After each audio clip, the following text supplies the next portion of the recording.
आगोमा लगाइदिएपछि आगो चाहिँ यसरी खतरा बल्छ है। हेलो गाइज, फेरि पनि स्वागत छ मेरो न्यू भिडियोमा। आज चाहिँ भने हामी यहाँ ठक्क टमाटर रोप्नुको लागि चाहिँ टनल बनाउनुको लागि चाहिँ यता यहाँ खाल्टा साल्टा खन्दैछौँ।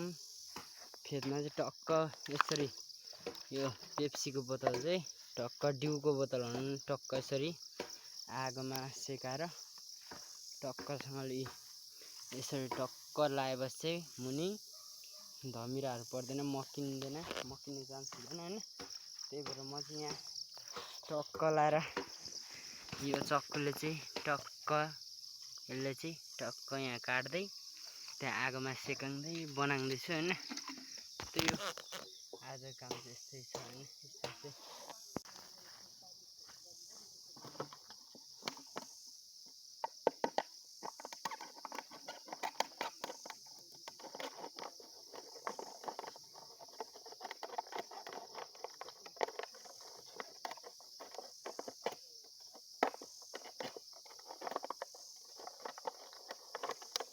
कता घाँस काट्नु नआन्टी फेरि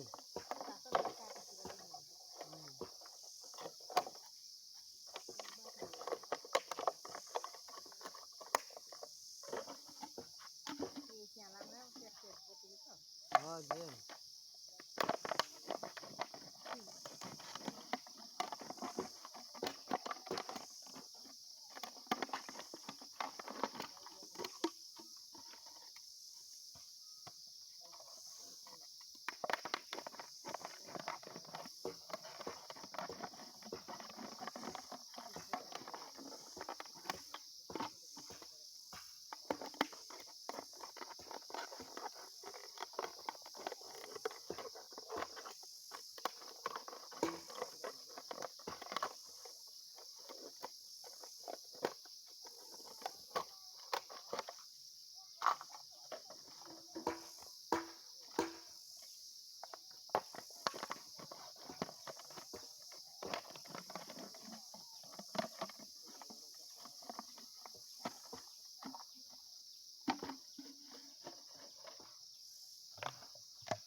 को पेट्रोल छ होइन। टक्क यसरी आगोमा लगाइदिएपछि आगो चाहिँ यसरी खतरा बल्छ है। फेरि घर जलाइ पठाउनु होला नि होइन। फेरि बल्छ भनेर आगो बाल्दा चुलामा ठ्याक्क फेरि होइन घर बाली पठाउनु होला नि।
यति गरिसकेपछि प्योर खम्बा तपाईँहरूको लागि चाहिँ यो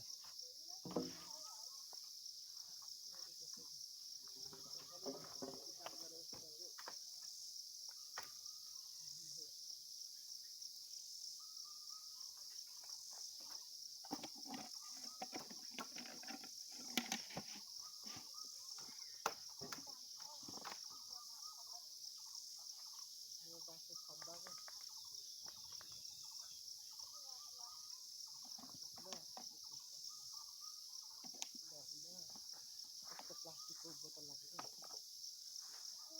त्यसले लाउँदैछ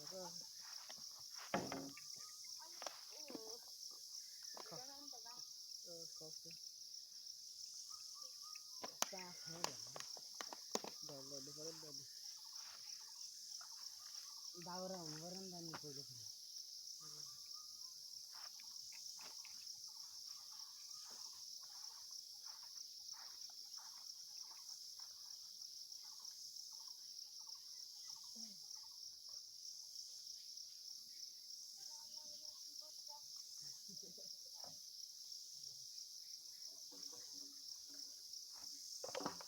खम्बालाई चाहिँ बाँसको खम्बालाई चाहिँ यति गरिसकेपछि 3-4 वर्षले केहीले खाँदैन।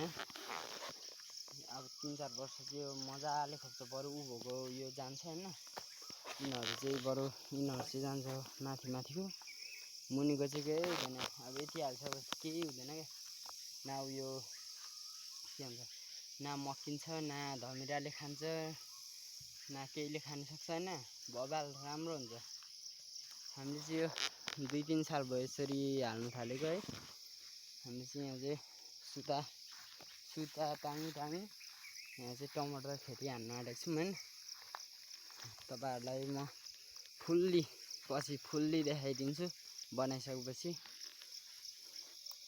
अहिले चाहिँ यति नै हेर्दै गर्नु होला। आजको भिडियो चाहिँ यति नै हो होइन। अर्को भिडियोमा भेटौँला है त साथीहरू।